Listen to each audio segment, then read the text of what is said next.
우리는 이런 경험을 합니다. 내 안에 있는 잠재된 실력을 충분히 잘 발휘되는 그런 때가 있습니다. 아니, 내가 갖고 있는 잠재력보다도 은사의 능력보다도 훨씬 더 많이 발휘할 때가 있습니다. 근데 어떤 때는 이상하게도 아무런 잠재력을 나타내지 못할 때가 있습니다. 사람이 달라진 것은 아닌데 왜 그런 차이가 날까요? 그것은요, 누군가가 나에게 사랑의 마음을 가지고 그 마음에 문을 열고 나를 사랑하고 받아줄 때에 내 안에 있는 잠재된 능력과 실력이 마음껏 발휘되는 경험을 하게 되는 것입니다. 우리 예수님은 하나님 나라 일을 하시는 분이시죠. 예수님이 가지고 계신 권능은 말로 형언할 수 없는 그런 무한한 능력을 가지고 계십니다. 예수님은 평생에 마음의 고통에 사로잡혀 살았던 그 사람들의 문제를 그 말씀의 권세로 해결해 주시고 치료해 주셨습니다. 심지어 죽은 아이도 살려주셨죠. 그러한 예수님이시지만 예수님도 어떤 상황에서 권능을 나타내십니까? 사람이 하나님이신 예수님께 이 사랑의 마음에 관심을 가질 때에 예수님께서는 그 마음의 문을 여시고 그 말씀의 권능으로 일하시는 것을 보게 됩니다. 우리가 복음서를 보면서 알게 되는 것은 무엇입니까? 많은 종류의 사람들이 나온다는 것이죠. 그런데 하나님 나라의 비밀한 진리를 깨닫는 사람들과 그렇지 못한 사람들로 나누어지게 되는 것을 보게 됩니다. 여러분, 예수님께서는 그 많은 사람들이 단지 지나가는 사람, 군중으로 남아있기를 원치 않으십니다. 군중의 자리에서 말씀을 따르는 제자의 자리로 옮겨오기를 주님은 원하시는 것입니다. 우리 스스로 한번 질문해 보십시오. 나는 군중의 자리에 있기를 원하는가? 아니면 말씀을 따르는 제자의 자리에 있기를 원하는가? 만약 우리 가운데 왜 나는 아직도 이 세상 진리를 초월하는 하나님의 진리를 깨닫는 기쁨을 경험하지 못하고 있는가? 이런 분이 있다면 한번 자문해 보시기 바랍니다. 과연 나는 예수님께 사랑의 마음을 품고 관심을 가지고 있는가? 내 마음이 정말 예수님께 열려 있는가? 내 마음이 예수님께 열려 있지 않고 닫아두기 때문에 내가 진정으로 예수님께 사랑으로 다가서지 않기 때문에 하나님의 말씀이 깨달아지고 기쁨이 없는 것은 아닌가? 한번 스스로 진단해 보시기를 바랍니다. 오늘 말씀에 예수님께 등장한 두 종류의 사람들이 나오죠. 군중들과 제자들이 나옵니다. 여러분, 군중과 제자들이 비슷해 보여도요, 그 하나의 차이점 때문에 전혀 다른 세계 속에 살고 있는 것을 보게 됩니다. 여러분, 군중은요, 하나님의 말씀을 들어도 전혀 그 말씀을 깨닫지 못하게 됩니다. 제자들은 말씀을 들을 때에 물론 잘 모를지라도 그 말씀의 뜻을 알고 싶어서 물을 정도로 예수님께 깊은 관심을 가지고 다가서는 자들이 바로 주의 제자들입니다. 여러분, 깨닫는 자와 깨닫지 못하는 자의 그 차이점은요, 바로 그 삶의 열매가 있는 자와 없는 자로 차이가 나게 되는 것입니다. 저는 무엇보다도 하나님께 기도하고 구하는 것은 우리 교회가 하나님의 말씀 듣기를 사랑하고 또 말씀을 깨닫고 지키는 마음이 되어서 백배의 결실을 맺는 교회가 될 수 있기를 간절히 기도하고 있습니다. 그래서 저는요, 말씀 목회를 지향하고 있어요. 우리 교회가 말씀을 품을 때에 그 말씀이 살아 운동력이 있어서 결실을 맺는다. 하는 것이 저의 믿음인 것입니다. 하나님의 말씀을 사모하는 사람들 중에 자신의 경우를 잘 살려서 말씀을 사모하는 사람들이 있습니다. 어떤 가정에 가보면은 냉장고에 그 말씀을 붙여놓고 항상 그 말씀을 가까이 하는 사람도 있어요. 어떤 사람은 자동차 안에 성경 암송 구절 69절을 꽂아놓고 있어요. 그래서 건널목에 차가 서게 되면 그 69절 말씀을 하나 꺼내어서 보면서 또 암송하고 출발하면 또 꽂아서 또 출발하고, 어떻게 보면 말씀과 가까이 해볼까? 그래서 말씀 읽지 않고 살아가 볼까? 그런 마음으로 말씀을 가까이 하는 사람이 있습니다. 서예를 좋아하는 사람들을 보게 되면 족자에다가 말씀을 써서 벽에다 걸어놓는 분도 계십니다. 여러분, 화가 중에 하나님의 말씀을 사모하는 사람들이 있어요. 특히 씨 뿌리는 비유의 말씀을 토대로 그렸습니다. 1850년대에 밀레라고 하는 사람은요, 씨 뿌리는 사람이라는 원작을 그렸죠. 그리고 1888년도에는 고흐라고 하는 화가는 밀레의 씨 뿌리는 사람을 보고 모작으로 그렸습니다.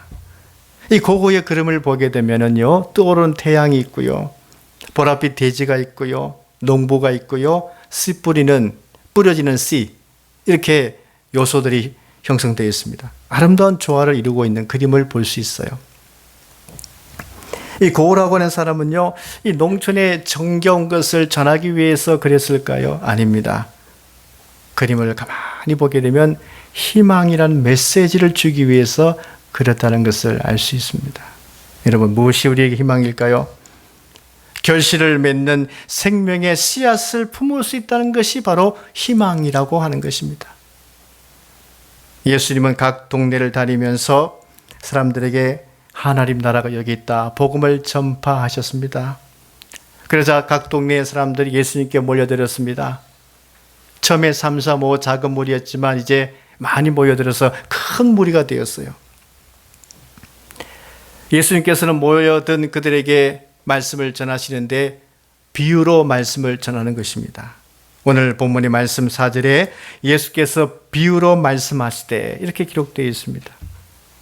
예수님께서 비로소 이제 비유로 말씀하신 것이 아닙니다. 사실은 그 전부터 예수님의 말씀은 항상 비유로 말씀을 하셨습니다. 우리가 지난번에 보았던 누가복음 7장 말씀에 한 여인이 향유를 부은 사건을 기억하실 것입니다. 그때 바리새인 시몬은 왜 저 여인이 그 귀한 향유를 예수님께 부을까 잘 모르고 있었을 때에 예수님께서 비유로 말씀하셨죠. 500데나리온 빚진 자와 50데나리온 빚진 자 중에 탕감받게 되었을 때에 누가 더 많은 사랑을 하겠느냐? 많이 탕감받은 자가 많은 사랑을 하느니라. 저희는 많은 탕감을 받았기 때문에 예수님을 사랑하느니라, 그렇게 설명해 주셨습니다.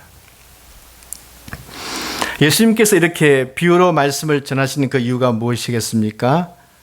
그것 또한 예언의 성취 때문입니다. 시편 78편 2절 말씀 보면 내가 입을 열어 비유로 말하며 예로부터 감추어졌던 것을 드러내려 하니 이는 우리가 들어서 아는 바요 우리의 조상들이 우리에게 전한 바라, 이렇게 말씀하고 있습니다. 우리 예수님께서는요, 이 시편에 예언된 말씀처럼 비유로 말씀을 전함으로 이 말씀을 그대로 성취하는 것입니다. 우리 예수님께서 왜 비유로 말씀을 전하실까요?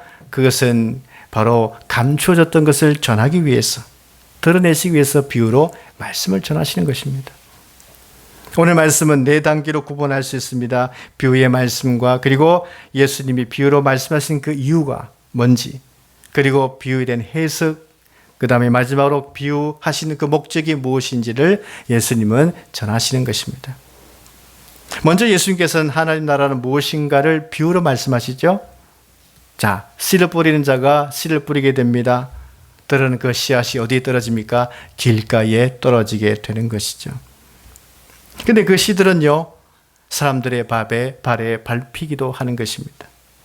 그리고 공중의 새들이 와서 땅에 떨어진 것을 주워 먹기도 합니다.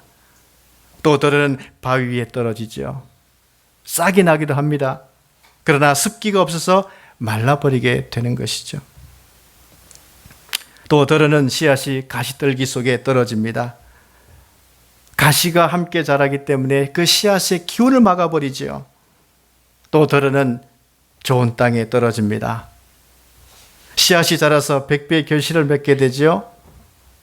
이 말씀을 하신 이후에 예수님은 외치십니다. 들을 귀 있는 자는 들을지어다. 이렇게 말씀하시는 거예요. 사랑하는 여러분, 예수님께서 하시는 이 비유의 말씀을 바로 알아들으셨습니까? 여러분, 이 큰 무리들은 과연 예수님의 비유의 말씀을 바로 알아들었을까요? 알아듣지 못했습니다. 그렇다면 제자들은 바로 알아들었을까요? 그들 역시 알아듣지 못했습니다. 왜냐하면 예수님께 그 비유로 하신 말씀의 뜻이 무엇인가를 물어본 것을 보면 제자들도 역시 그 비유의 말씀을 처음에 알아듣지 못했다는 뜻입니다. 여러분, 알아들을 수 없었다면 어떻게 해야 될까요? 물어봐야 되죠. 그래서 배워야 하는 것이죠. 학교에서도 선생님이 내어주신 과제를 알아듣지도 못한 채 있는 학생들과 알아듣지 못했다면 물어서라도 그 과제의 뜻이 무엇인지를 아는 학생 중에 누가 과연 과제를 잘 하겠습니까? 모르면 물어보고 알아들어야지만이 좋은 과제를 할 수 있는 것입니다. 이 군중들과 제자들 모두가 예수님의 이 비유의 뜻을 알지 못했어요. 어떻게 해야 할까요? 알아들은 척 해야 할까요? 모르면 예수님께 물어봐야 되겠죠. 여기서 군중으로 남느냐, 제자로 사느냐, 여기서 구분되는 겁니다. 여러분, 군중은 무엇입니까? 자기 경계선을 딱 긋죠. 경계선을 긋고 본질과 핵심 안으로 들어오지 않습니다. 군중이라고 하는 것은 그냥 변두리에 있는 거예요.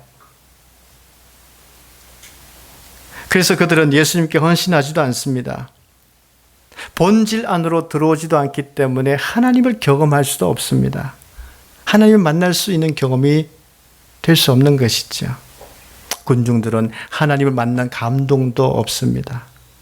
그들에게는 하나님 역사가 일어나지 않습니다. 하나님 역사를 경험하고자 한다면요, 군중의 자리에서 박차고 일어나서 예수님께 가까이 와야 됩니다. 본질 안으로 들어와야지만이 하나님의 감동을 받을 수 있는 거예요. 제자는 누구입니까? 제자는요, 변두리에 있지 않고 본질 안으로 들어오는 사람이란 뜻입니다. 예수님께 가까이 나와 배우려고 하는 사람이 바로 주의 제자들입니다. 제자는요, 예수님의 가르침의 본질이 무엇인지를 알고자 하는 사람들이죠. 그래서 그들은 예수님의 말씀을 알아듣고 이해될 때까지 또 묻고 배우는 자들입니다. 그러나 군중은 묻지도 않고 그냥 지나가 버리는 자들이죠. 군중은 배우려고 하지 않습니다. 충분히 알아듣지 못해도 그냥 지나가 버립니다. 더 이상 질문도 하지 않습니다. 청자로서 화자가 말씀하려는 그 본뜻이 무엇인지 이해하려고도 하지 않고 자기 마음대로 생각해 버리는 것이죠. 예수님은 어떤 자에게 말씀의 깊은 뜻을 가르쳐 주십니까? 이 말씀의 뜻을 부지런히 배우려고 하는 사람들에게 예수님께서는 그 뜻을 가르쳐 주시려 하는 것이죠. 그래서 본질 안으로 들어오는 자에게 하나님 나라의 비밀을 예수님은 알려주시는 것입니다. 어떤 선생님이 많은 자료를 갖고 있어요. 근데 어떤 학생은 항상 그 선생님께 찾아와서 묻습니다. 그러면요, 그 선생님은 마음이 좋아서, 기분이 좋아서 선생님이 갖고 있는 모든 자료들을 다 그 학생에게 주려고 할 거예요. 관심을 가지고 자꾸만 물으려고 오는 학생에게 자꾸만 주게 되어 있습니다. 예수님은 묻는 제자들에게 뭐라고 말씀하십니까? 하나님 나라의 비밀을 아는 것이 너희에게는 허락되었다. 이 말씀을 하십니다. 왜 제자들에게는 하나님 나라의 비밀을 아는 것이 허락되어졌을까요? 한 가지 이유 때문입니다. 큰 무리들은 묻지 않았지만 제자들은 예수님께 나와서 물었기 때문입니다. 예수님께 묻는 자는 비밀을 아는 것이 허락되어졌습니다. 여러분, 요한복음 3장 보면 바리새인 니고데모가 나오죠. 그런 유대인 지도자입니다. 유대인 지도자가 당시 랍비라고 불려지는 예수님이 갔다는 것은 쉬운 것이 아닙니다. 그러나 그런 밤에 예수님께 찾아갔습니다. 예수님께 물으러 찾아갔습니다. 모르는 것을 알기 위해서 찾아갔죠. 그래서 하나님 나라 들어가려면 물과 성령으로 말미암아 거듭나야 들어갈 수 있다고 알게 되어졌습니다. 이 일은 사람의 힘으로 되는 것이 아니요 하나님의 은혜로 되는 것임을 그가 깨닫게 되죠. 그는 십자가에 죽으신 예수님을 위해서 모략과 침향을 가져와 섬기게 되는 제자가 되는 것입니다. 여러분, 어떤 사람이 예수님의 제자가 될 수 있을까요? 예수님께 나와 배우려고 할 때에 예수님의 제자가 될 수가 있는 것입니다. 이 본질 안으로 들어오려 할 때에 예수님께서는 그에게 말씀을 열어주시고 또 그 마음에 믿음이 생기도록 예수님께서 은혜를 베풀어 주신 것입니다. 여러분들은 말씀이 잘 이해되지 않을 때에 어떻게 하십니까? 그때 물으십시오. 예수님, 이 진리의 말씀의 뜻을 알게 해주십시오. 그럼 예수님께서는 그 하나님의 뜻을 알려주시는 것입니다. 우리가 살아가면서 이해가 되지 않을 때가 참 많이 있습니다. 그런 상황들을 만나게 되죠. 그럴 때 여러분 어떻게 하십니까? 하나님은 다 알아서 하시겠지. 그렇게 하십니까? 아니면 하나님 앞에 조용히 나아가 하나님, 이 상황의 뜻은 무엇입니까? 라고 하나님께 질문하십니까? 반드시 하나님께서는 하나님께 나와 그 질문하며 뜻을 구하는 자에게 하나님께서는 그 상황에 대해서 그 뜻을 알려주실 것입니다. 깨닫게 해주실 것입니다. 우리가 큰 무리에 지나지 않고 예수님의 제자라면 하나님께 그 뜻을 물으십시오. 하나님께서는 묻는 자에게 그 뜻을 반드시 알려주시는 것입니다. 예수님은 묻는 제자들에게 비유가 이 무슨 뜻인지 알려주시죠. 먼저 씨라고 하는 것은 하나님의 말씀이라고 알려주십니다. 마태복음을 보게 되면 이 말씀을 그냥 천국의 말씀이라 되어 있고요. 마가복음에는 또한 그냥 말씀으로만 되어 있습니다. 그런데 우리가 읽은 누가복음의 말씀은 하나님의 말씀이라 되어 있죠. 이 씨라고 하는 것은 하나님의 말씀이라고 되어 있습니다. 여러분, 하나님의 말씀이란 무슨 뜻일까요?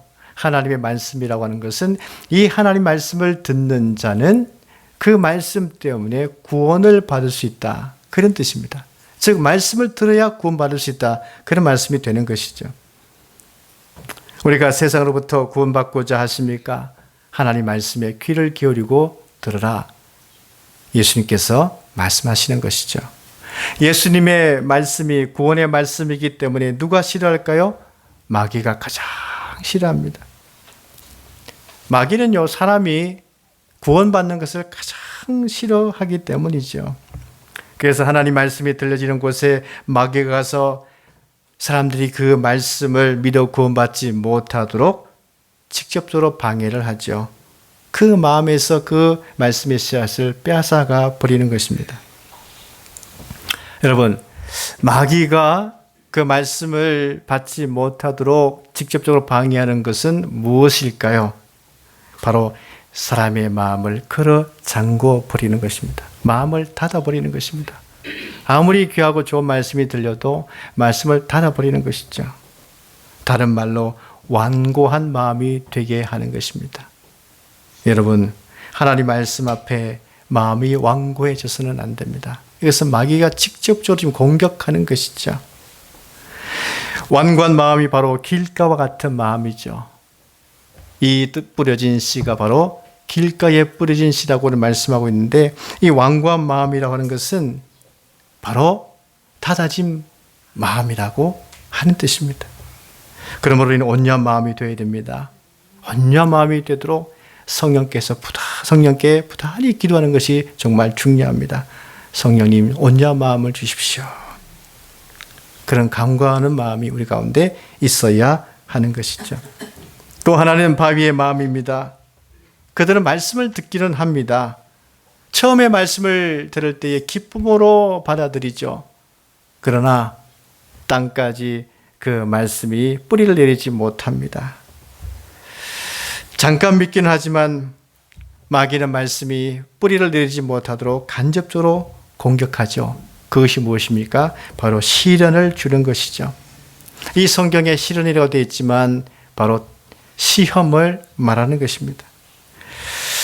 그런데 어떤 시련이 와도 나는 주의 제자가 되겠다 하는 이 마음의 자세가 있으면 시련이 올지라도 우리는 배반하지 않고 잘 이겨낼 수 있습니다만은, 그러나 내가 시련에 대해서 견딜 만한 마음의 태도가 준비되지 못한다면 우리는 말씀에 뿌리를 내리지 못하고 말씀에 그냥 기쁨도 얻지 못하고 마는 것이죠. 그래서 잠언 24장 10절 말씀에 내가 만일 환난 날에 낙담하면 내 힘이 미약함을 보임이라, 이런 말씀이 있습니다. 여러분, 시련과 시험이 있습니까? 환난이 있습니까? 낙담하면 안 됩니다. 낙담한다는 것은 내가 지금 미약하다, 힘이 미약하다, 그런 뜻을 보이는 것입니다. 그러므로 굳센 마음의 태도를 가지시기를 바랍니다. 그래야지 우리가 말씀의 힘으로 이겨나갈 수 있습니다. 가시떨기의 마음이 있습니다. 말씀을 받은 자이죠. 이 세상에 대한 염려, 재물에 대한 욕심, 향락에 대한 관심, 이런 것들 때문에 말씀이 더 이상 자라지 못하게 되는 것이죠. 마음에 이런 것들이 가득 차 있으면요, 염려 때문에 말씀의 결실을 맺지 못하게 되는 것입니다. 여러분, 하나님 말씀이 내 안에 들어와 있다고 안심해서는 안 됩니다. 항상 적은 아군을 침략하게 되죠. 그래서 호시탐탐 노리게 됩니다. 마귀의 침략 방법은 무엇일까요? 염려를 주는 거죠. 세상 염려를 주는 것입니다. 또 재물에 대한 욕심을 잔뜩 집어넣습니다. 쾌락에 빠지도록 만들죠. 이러한 것들로 침략받게 되면요, 말씀의 기운이 약해져 가지고 꺾이게 되는 것입니다. 여러분, 염려가 생깁니까? 재물이 더 있어야 되는데, 그래 내가 평안할 수 있는데 여기에 사로잡혀 있습니까? 아니면 이제는 좀 나를 위해서 즐기며 살아야 될 텐데, 그런 생각이 자꾸만 드십니까? 영적인 방해를 받는 거예요. 반드시 이겨내야 하는 것입니다. 좋은 땅, 오늘 말씀하고 있죠. 좋은 땅이라고 하는 것은 착하고 좋은 마음을 말하는 것입니다. 예수님의 말씀을 사랑하는 마음을 말하는 것이죠. 말씀을 듣고 지키기 위해서 부단히 인내하는 것을 말합니다. 이런 자가 결국 말씀의 결실을 맺는 것이죠. 이 예수님의 비유 가운데 강조되는 것은 무엇입니까? 마음이 중요하다는 것이죠. 마음이 빼앗겨서는 안 된다는 것입니다. 마음이 본질로 들어와야 된다고 말씀하고 있죠. 예수님을 사랑하는 마음이 있어야 된다고 말씀하고 있습니다. 그럴 때에 인내할 수 있고 결실을 맺을 수 있다 말씀하고 있습니다. 우리 예수님께서 이 말씀 주신 그 이유가 무엇입니까? 어둠을 밝히는 등불을 주시듯 빛을 우리에게 주시기 위해서 이 말씀을 주신 것입니다. 우리가 어둡고 답답한 상황일 때에 무엇을 붙들어야 할까요? 등불의 빛 되는 하나님의 말씀을 붙들어야 되는 것입니다. 예수님께서는 우리가 좋은 마음이 되어서 말씀을 듣고 지키게 되는 것, 이것으로 말미암아 귀한 열매를 맺기를 주님은 원하시는 것입니다. 마지막으로 주님이 말씀하시죠. 누구든지 있는 자는 받겠고 없는 자는 그 있는 줄로 아는 것까지도 빼앗기리라, 그 말씀하고 있습니다. 주님을 사랑하십시오. 말씀을 좋은 마음으로 듣고 지키고 인내하십시오. 주님은 그런 마음을 통해서 결실의 열매를 맺게 하십니다. 우리 모두 마음의 말씀이 충만하시기를 간절히 바랍니다. 기도하겠습니다.